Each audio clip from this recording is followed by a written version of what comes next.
चाचा चौधरी और साबू का जन्मदिन। एक दिन चाचा चौधरी के घर पर। साबू, जन्मदिन मुबारक। धन्यवाद चाची। क्यों जी, यहाँ खड़े खड़े मुंह क्या ताक रहे हो? जाओ केक लाओ, साबू का जन्मदिन मनाएंगे। आओ साबू चलें। और चाचा चौधरी और साबू वहां से चल देते हैं। तुम्हारी चाची का हुक्म हो गया है तो उसे बजा लाना हमारा फर्ज है। धमाका सिंह और गोबर सिंह। गोबर सिंह, चाचा चौधरी और साबू केक लेने निकले हैं, उन्हें ठगने का अच्छा मौका है। बढ़िया खबर लाया है धमाका सिंह। वे निकलेंगे तो यहीं से मैं उन्हें ऐसा केक दूंगा कि उन्होंने पहले कभी नहीं देखा होगा। आइए चाचा जी, अपनी बेकरी में बना बर्थडे केक सिर्फ 5 रुपए में। गोबर सिंह, बड़ा सस्ता है। उसका साइज देखेंगे तो और भी खुश होंगे। स्पेशल साबू के लिए बनाया है। चाचा चौधरी उसे 5 रुपए देते हैं। यह रहे 5 रुपए, केक हमारा हो गया। पैसे लेकर गोबर सिंह और धमाका सिंह वहां से रफू चक्कर होने लगते हैं। इससे पहले कि वे पैकेट खोल कर देखें, 9 + 2 11 हो जाओ। इधर चाचा चौधरी और साबू। चाचा जी, धोखा, यह केक मिट्टी का बना है और इसमें क्रीम की जगह गोबर और कीचड़ भरा है। साबू, केक को फेंक दो। साबू केक को हवा में उछालता है और वह सीधा गोबर सिंह के सर पर आ गिरता है।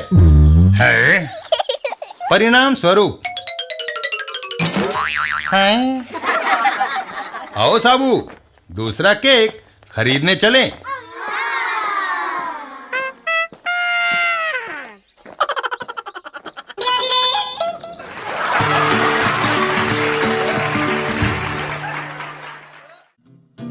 चाचा चौधरी की छतरी।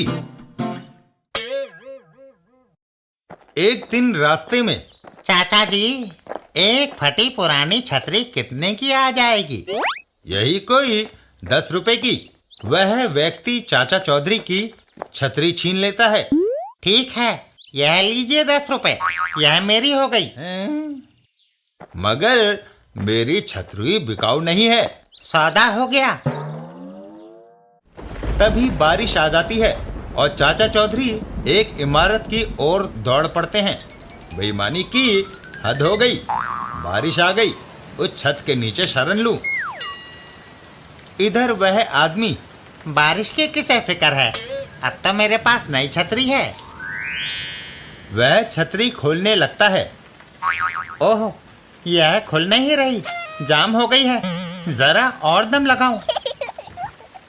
वह पूरा दम लगा देता है मगर छतरी नहीं खुलती।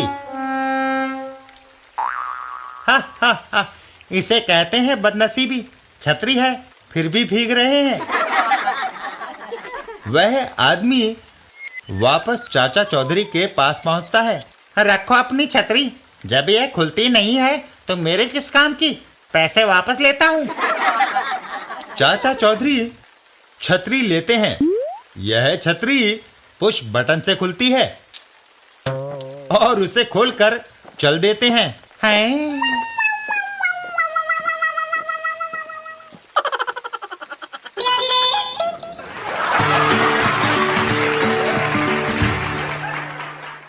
चाचा चौधरी, साबू और सपनों की दुनिया। चाचा जी, आप चुपचाप चले जा रहे हैं, कोई बात कीजिए। साबू, क्या बात करूं? ऐसी कोई बात नहीं जो तू ना जानता हो। मेरे साथ जो भी घटनाएं होती हैं वहां तुम होते हो। जो घटनाएं तुम जानते हो उन्हें कहने से भला क्या फायदा। लेकिन ऐसे गुमसुम रहने से मेरा सिर चकराने लगता है। कुछ बातचीत होगी तो दिल बहल जाएगा। तुम्हारा कहना सही है, पर मेरे पास कुछ कहने को नहीं है। कोई सपना ही सुना दीजिए, वहाँ तो मैं आपके साथ नहीं था। मैं सपने नहीं देखता, मैं यथार्थवादी हूँ। लेकिन रात को तो आप सोते हैं, तब तो कोई ना कोई सपना आया होगा। पहले तुम अपना सपना सुनाओ, फिर मैं अपना सुनाऊंगा। ठीक है, सुनिए। रात को मैंने सपने में देखा कि मैं ऊंचे ऊंचे पहाड़ों की सैर कर रहा हूँ। मैं चला जा रहा था, मंद मंद वायु चल रही थी, चारों तरफ खुला वातावरण था। प्रकृति को देखता हुआ मैं अपने ख्यालों में खो गया। मैं मस्त चाल से बढ़ता चला गया। अचानक मेरा पैर फिसला, और मैं सैकड़ों फुट नीचे जमीन की तरफ गिरने लगा। नीचे गिरते ही मेरी मौत निश्चित है।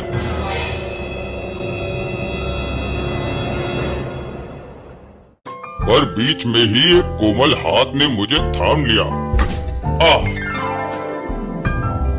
मैंने तुम्हें बचाया है। मैं एहसानमंद हूँ। कहो, मैं तुम्हारे लिए क्या कर सकता हूँ? तुम मेरे साथ शादी कर लो। शादी? बाप रे, इससे तो मरना बेहतर है। ये कहकर मैं उस परी के हाथ से कूद पड़ा। तभी मेरी आंख खुल गई। वाह, सचमुच तुम्हारा सपना दिलचस्प है। अब आप अपना सपना सुनाइए। मैंने देखा कि मैं एक अजीबोगरीब बगीचे में टहल रहा हूँ। बगीचे तो सारे एक जैसे होते हैं, फिर उस बगीचे में ऐसा क्या था जो अजीब हो? उस बगीचे में फूलों की जगह पौधों में टॉफियां, चॉकलेट्स और आइसक्रीम्स लगी थी। मैं उन्हें देखकर हैरान रह गया। आए, पेड़ों में केक, ऐसा मैंने पहले कभी नहीं देखा। कुछ तोड़कर खाना चाहिए।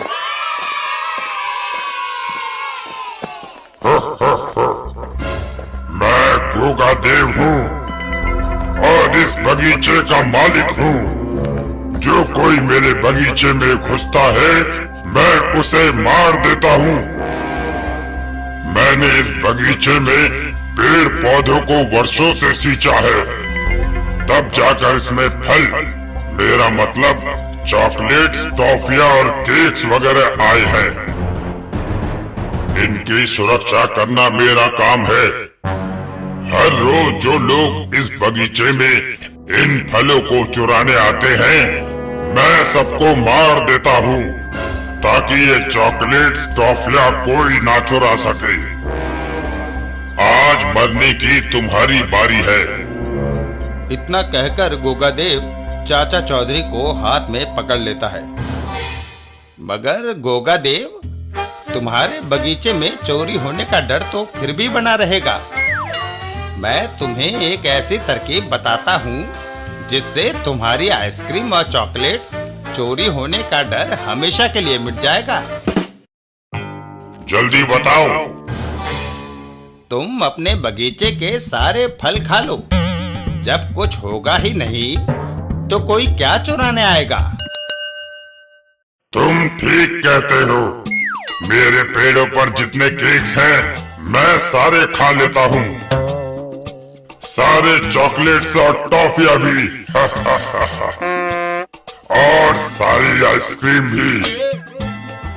मैंने अपने बगीचे का सब कुछ खा लिया है। अब मैं और कुछ नहीं खा सकता। पेट में अब तिल भर की जगह भी नहीं बची। मगर गोगादेव, एक आइसक्रीम बची है, ये तो खानी ही पड़ेगी। अच्छी बात है, इसे भी खा लेता हूँ।